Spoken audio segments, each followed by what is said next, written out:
Actually, naligaw lang tayo eh. Wala sa plano to. So yan, yung laman nila.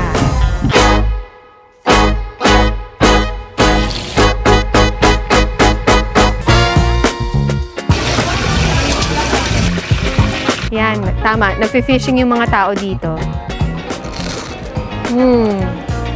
Super excited na akong matry ang mga ito, kaya naman ano pang inaantay natin guys? Huwag na natin patagalin, i-try na natin!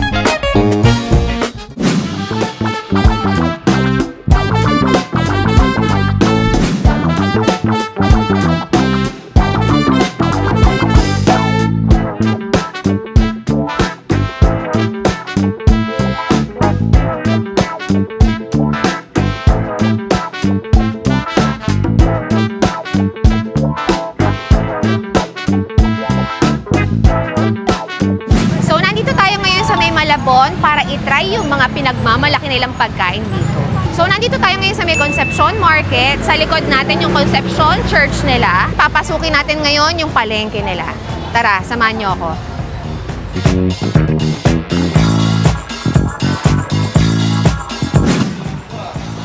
Hi po!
Regular.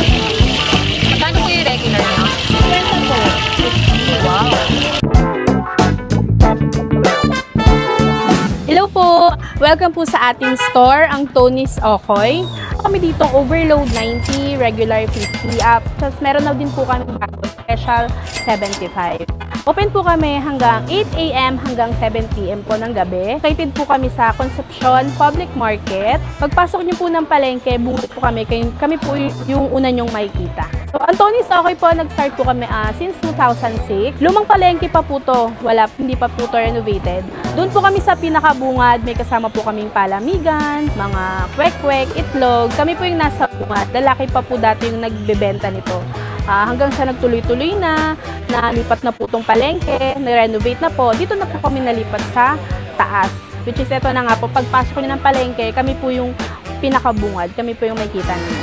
So ito po overload namin, sobrang trending po talaga yan. Dahil naniniwala talaga ako na kung ano ang nakikita niyo dyan sa vlog, ayan po talaga ang mabibili ninyo. Pag in-order nyo online, ayaw nga pala, pag gusto nyo po order online, meron po kaming page, Tony's Okoy po, yung page po namin. And then kung pwede naman po, call po, may number din po ako, 0956-86-53376.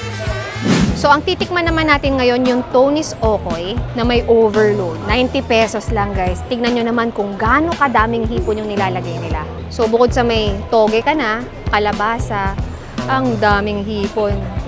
Napakarami talaga, literal. Tapos 90 pesos lang. So, huwag na natin patagalin pa, try na natin. Let's go!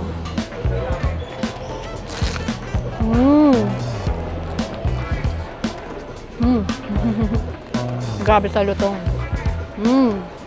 Oh, wow. Kahit yung pinakaulo ng hipon, ang lutong. Kaya magandang ka-partner nito, suka eh. Lagyan na natin ng suka. Siyempre, lagyan na natin ng suka. Ang maganda dito guys, yung pinakalasa niya, nanggagaling na dun sa galapong. So talagang lasang-lasa mo, lahat nakakalat na siya. Pero hindi na-overpower kasi maganda pa rin na yung pinaka mismong hipon, yung natural lasa, yung natitikman mo. Yan, may mga sibuyas na kasama.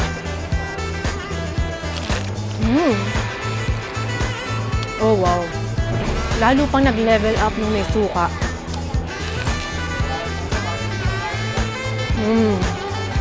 Masarap siyang papakin. Pero kahit may rice to, bagay na bagay. Alam nyo, yung pinaka-okay pa lang, panalo na, napa-level up pa ng suka. Masarap yung suka nila. Nandun yung tamang tamis, saka yung asim na nabibigay.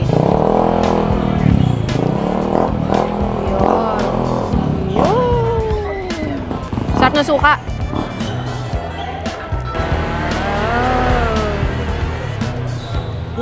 Sarap nito guys. Pag nagawi kayo ng Malabon, huwag niyong palagpasin to. Isa sa pinakasulit na matry. Yung lasa, yung texture, panalo-panalo. Kung ako tatanungin nyo, prefer ko yung mga malalaking hipon, yung nasasama. Kasi nalalasahan mo pa yung pinakalaman ng hipon. Nandun yung pagiging juicy. Ayan o, makikita nyo, yung mga malalaking hipon, ayan yung pinakalaman niya. Ayan. So yung loob niya, malambot, kahit crunchy yung pinakalabas. So hindi lang basta crunchy lahat na wala ka nang malalasahan. Ito, crunchy on the outside, malambot yung loob, mararamdaman mo pa at malalasahan yung pagiging juicy niya. Hindi lang basta lahat crunch, nando pa yung pinaka-lasa ng hipon. Panalo to.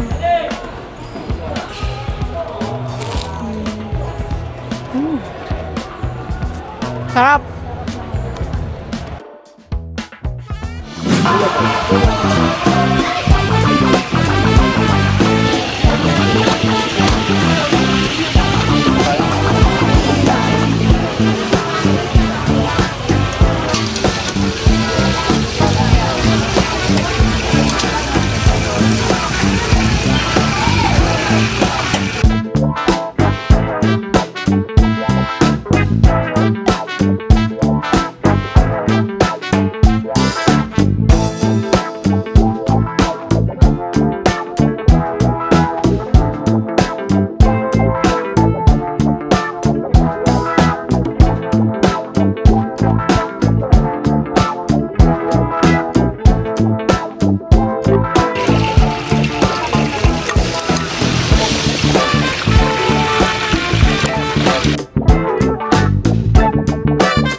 Hello po, magandang hapon. Nandito po tayo sa Okay ni JR. Nagsimula po tayo dito 1999. Simula nung 17 years old ako. Napagpatuloy natin itong iniwan sa akin ng mga magulang ko. Hanggang sa, yun, napaboom natin. Tawa ng Diyos, pinagpala tayo. At yun, tinangkilik nila lahat. Papasalamat din ako dahil binigay sa amin itong biyayang to. Kasi kundi dahil sa biyayang binigay ni Lord na to, hindi ko mapapagamot yung mga anak ko. Kasi yung mga anak ko may sakit sa puso eh. Yung isa kasi may congenital heart disease. Isa naman rheumatic heart disease. Kaya pasalamat talaga. Kaya pala naibigay sa akin to dahil meron pa yung paglalaanan yung kinikita namin dito. Meron kaming bago ngayon, super special. Ito yung lumabas na kay Irwan Yusuf, kay Jody, kay Tony Pet, tsaka kay Ares Francisco. Yan. Nagustuhan naman nila. Minsan try nyo, subukan nyo at magugustuhan nyo rin to. Meron siyang ang super special namin, meron siyang toko at tsaka onion ring. Mas marami rin siyang kalabasa at tsaka hipon. Ang regular po namin is 55 pesos. Ang special naman namin ay 85 pesos. Ang bago naman namin, yung super special namin, yung marami siyang toge, hipon, kalabasa, tapos may add-on siyang toko at tsaka onion rings. Sa mga ayaw naman ng hipon, meron naman tayong veggies with tofu. Yung iba kasi yung customer namin ayaw ng hipon eh. Pero sinasuggest namin sa kanila, yung veggies nila, lagay na lang natin ng tofu para may ibang twist ng lasa at magustuhan naman nila. Sana subukan nyo at tikman nyo. Dito lang yan sa Concepcion, Malabon Market, sa JR niyo. Okay ni JR. Dito yan sa General Luna Street, Concepcion, Malabon Market. Yan. Nasyal kayo. Sana nagustuhan nyo. Yun. Kaya sana magustuhan nyo at puntahan nyo ang Okay ni JR dito sa Concepcion, Malabon Market. Paki-PM nyo na lang po kami sa JR The Original Okay. Nandun po yung namin, page tsaka number namin. Makikita nyo na lang po doon. Pwede kayong online para hindi na-hassle pag pupunta kayo rito. Kasi minsan marami kasi ng tao. Para kung pagtawag nyo, for pick up na lang kayo. Para hindi hassle, di sayang punta nyo. Minsan kasi iba, salamat.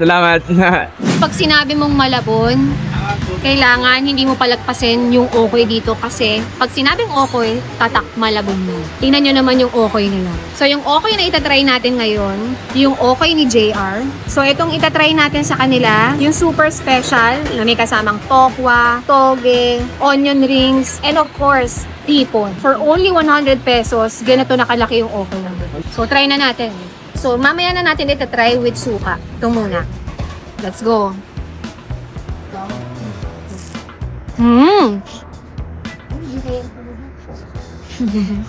So imagine niyo yung typical na okoy, samahan ng onion. So nagkakaroon siya ng konting tamis. Ngayon lang ako nakakita ng ganitong okoy na may kasamang onion rings. Very good idea. Kakaiba. So nagdadagdag lasa siya. Try naman natin with suka. Yoy! Ayan o, with tokwa. Let's go.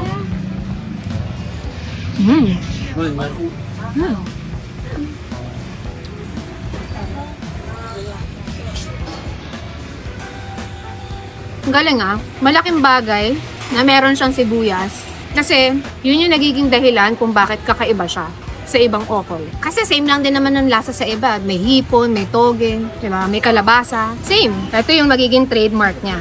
Kasi ito, nagbibigay tamis. So kung may alat na, yung natural na lasa ng hipon, may kalabasa pa, yung pinakalasa pa or timpla nung galapong, may dagdag tamis pa. Imagine mo may asim pa pag nilagyan mo pa ng suka. So male-level up pa talaga. Panalo to na dinagdagan nila ng onion rings. Yan ang laki Okay naman, kakainin niyo po ba? Hihiwain natin. Lapit po kayo. Masarap. Actually, masarap to kung hihigupin mo pa yung suka Anong hihiwain yan? Kahit yung suka, masarap din. Pag nagawi kayo ng Malabon, huwag niyong palagpasin nyo. Kanina, kung makikita nyo, ang daming bumibili. Non-stop yung luto nila kasi mayat maya may bumibili talaga.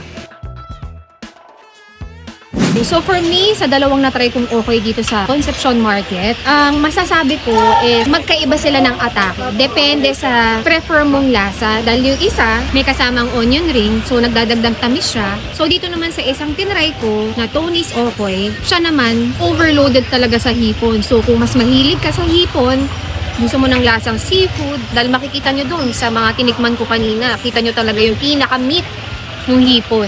So bukod sa madami siyang nilalagay, mura din. So parehas masarap, can't go wrong, parehas kailangan matry, parehas sulit, parehas mura. Nasa sa inyo na lang kung ano mas prefer nyo, yung mas maraming hipon or dito sa may kakaibang ataking lasa dahil may onion rings. Parehas silang dapat matry nyo. Only in Malabon, guys. Huwag nyong palalagpasin, dapat meron kayong okay na titik. Dalawa lang silang nandito. Kung ayaw nyo mahirapan, parehas nyong bilhin. Kasi parehas mura lang. At sulit.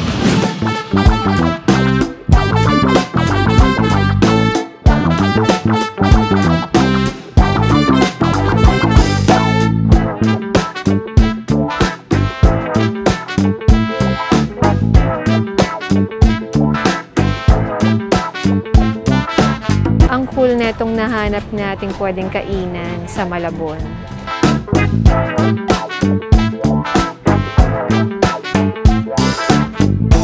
Ang galing netong nahanap natin. Actually, naligaw lang tayo Wala sa plano to. Yan, tama. Nagfi-fishing yung mga tao dito. Galing ngayon yung mga isda!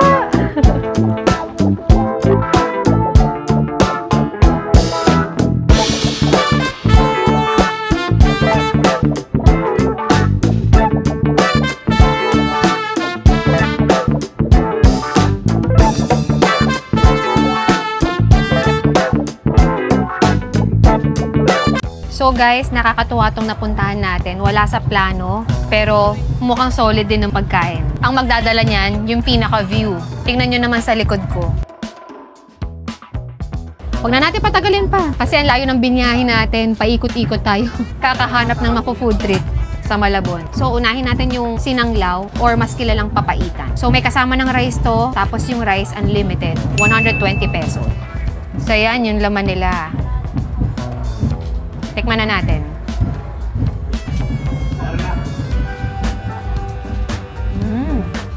Nandun yung Actually, konting pait. Pero kaya. At saka, very comforting dahil nandun din yung init. Tikman na natin yung pinakalaman. So, yeah.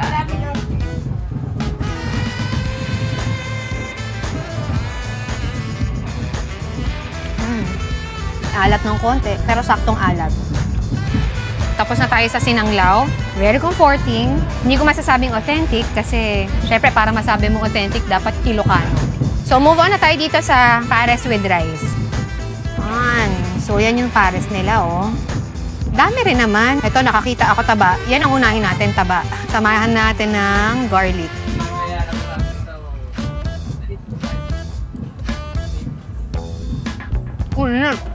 Ay, actually, sa mga food, wala naman ako ina-expect kasi wala sa plano tong pagkain natin dito. Pero surprisingly, itong pares. Sarap, ah.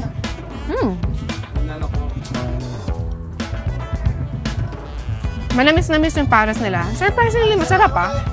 Hindi ko in-expect yun. Ito ko yung medyo may taba-taba, eh. Yan, naghahanap ako na medyo may taba. Yan. Malamis-namis na pares. Surprisingly. Hindi ko in-expect. Masarap siya. So, 80 pesos to. Kung gusto mo unlimited rice, 100 pesos. Very flavorful. Masarap din sabayan ng pinakasabaw.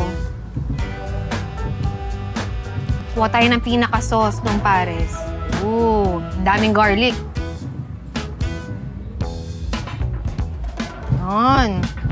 Pili tayo ng laman. Nakailang subo na tayo ng pares. Solid eh. Hindi ko in-expect yun.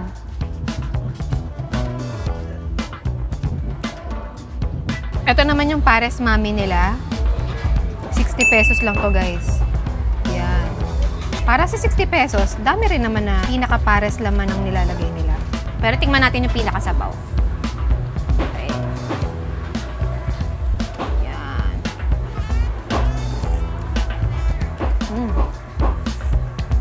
Very comforting. May pagka-peppery na siya. Nandun yung konting tamis nung mismong pares. Pero dahil may sabaw na siya, kaya medyo nag-light yung tamis. Kuha tayo ng mami.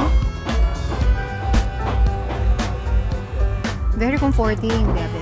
Sakto sa maulan na panahon.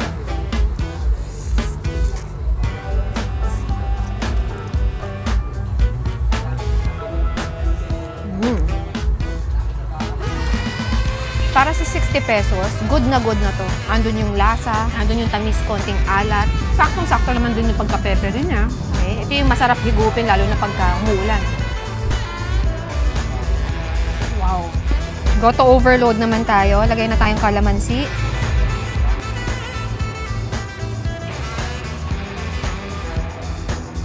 Tikman natin. Yung pinaka-goto niya, tikman natin. Kasi medyo nalasahan ko na yung kalamansi eh. May konting lasa na yung pinaka-goto niya. Siguro dahil dun sa mga laman loob. Nag-level up siya dahil naglagay tayo ng kalamansi. Pero dahil ang dami nilang nilagay, like may mga chicharon bulaklak, may itlog, at bala.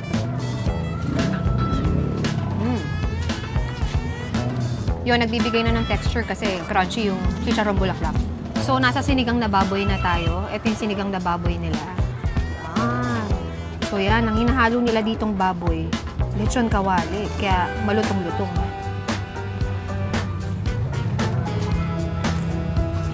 Yung init. Oh, yung asim. Grabe. Sarap ng asim. Hindi siya yung asim na mapapangiwi ka. Yung asim niya sakto lang. Kasi ako gusto ko, pag sa sinigang, yung napapangiwi ako sa asim. Gusto ko talaga maasim. Pero ito, enough na. Oh, yung sinigang nila, oh, meron ng sili. May kick na siya ng anghang. Yeah.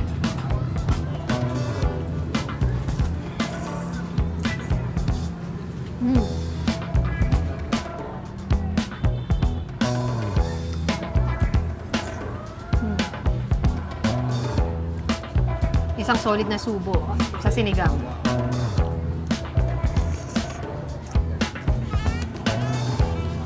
Nagustuhan ko dito yung asim. Tsaka yung anghang. Wow.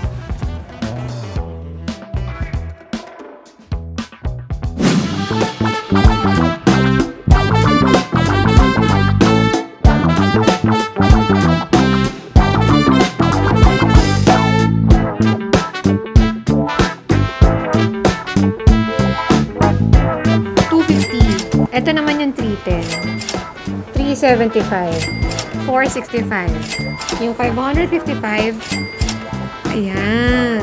Tapos, last but not the least, yung 675. So, titikman natin yung OG at talagang legendary na kakanin dito sa Malabon. Dolores Kakanin. Ang dami na nilang branches, guys. Meron sa Monumento, Banawe, Mandaluyong, Kalat na. At alam nyo ba, 1932, nagsimula sila nito. 93 years na. Ang tagal na. Grabe. So, ito na yun. Huwag na natin patagalin pa. Yan yung assorted nila. So, itong assorted nila, sabi nila, itong puti, yan yung sapin-sapin, kutsinta, etong pula, mais, etong dilaw, eto namang puti ulit, kamoting kahoy, biko, ube.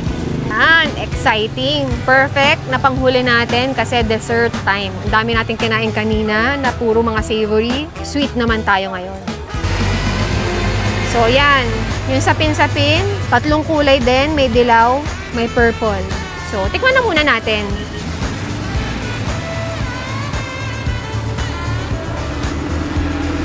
Kahit walang budbod, lasa mo yung coconut, lasa mo yung pagka-rich nung gata. Eh actually, kahit walang ganito, okay na eh. Yung mais naman, fresh everyday. Itong kanilang kakanin.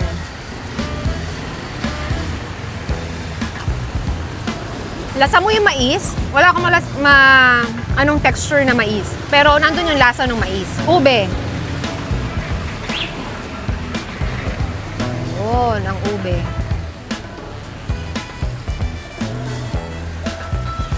So yung ube, lasang ube naman siya, pero hindi yung level ng ube na parang kumain ka ng ube halaya. Mild lang. Sige, mag-start na tayo maglagay ng budbod dito sa may kamoting kahoy. Hoy, naaamoy ko na tong budbod. Ang bango niya. Oh, lagkit eh.